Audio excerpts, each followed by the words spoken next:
রাজ্যের মুখ্যমন্ত্রী হিসেবে শুভেন্দু অধিকারীর নাম ঘোষণার দিন থেকেই রীতিমতো আনন্দ উচ্ছ্বাসে ভাসছে কাঁথি সহ পূর্ব মেদিনীপুরবাসী। তবে এর পাশাপাশি এক ব্যক্তির জন্য সেই আবেগের উচ্ছ্বাস যেন আরেকটু বাড়তে, কারণ তার দোকানের সঙ্গে শুভেন্দু অধিকারীর সম্পর্ক আজকের না, মুখ্যমন্ত্রী শুভেন্দু অধিকারীর স্কুল জীবনের দিন থেকে সম্পর্ক। তিনি আর কেউ না, কাঁথির প্রিয় রবিদা। ভদ্রলোক পেশায় একটি টেলারিং দোকানের মালিক। ছোট থেকে শুভেন্দু অধিকারীর জামা কাপড় তৈরি করছেন তিনি, আর মুখ্যমন্ত্রী হিসেবে শপথের দিনও তার হাতে তৈরি ফতুয়া পরে শপথ নিয়েছেন শুভেন্দু অধিকারী। স্বাভাবিকভাবেই তাই তিনি কিছুটা আবেগতাড়িত হয়ে পড়েছেন। শুভেন্দু অধিকারীকে সব সময় খাদি কাপড়ের পাঞ্জাবি ও পাজামা পরতে দেখা যায়, ফুলহাতা থেকে হাফহাতা।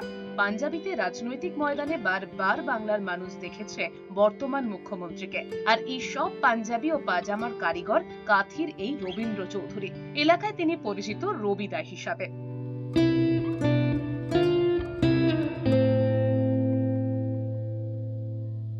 মাপ দিয়ে চলে যেতেন সোজা রামকৃষ্ণ মিশনে। মিশনে একটু প্রসাদ খেতে ভালোবাসতেন। স্বামীজির ভক্ত ছিলেন, প্রার্থনা করতেন, প্রসাদ খেতে যেতেন। আড্ডা কোথাও উনি মারতেন না, মাপ দিতে চলে যেতেন। ওনার বন্ধুবান্ধবও ওনার মতন সরল সোজা ছিল, ভদ্র ছিল খুব। বর্তমানে তার দোকানে রাজনৈতিক নেতাদের আনাগোনা বেড়েছে।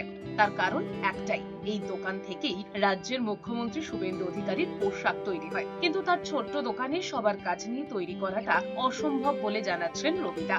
ছোট থেকেই রাজ্যের বর্তমান মুখ্যমন্ত্রী শুভেন্দু অধিকারীকে দেখছেন রবীন্দ্র চৌধুরী। কোনোদিনও তার মধ্যে অহংবোধ দেখতে পাননি বলে জানান কাঁথির এই রবিদা। কাঁথির এই রবিদা রাজ্যের মুখ্যমন্ত্রীর পোশাকের বিষয়ে এক ভরসার নাম।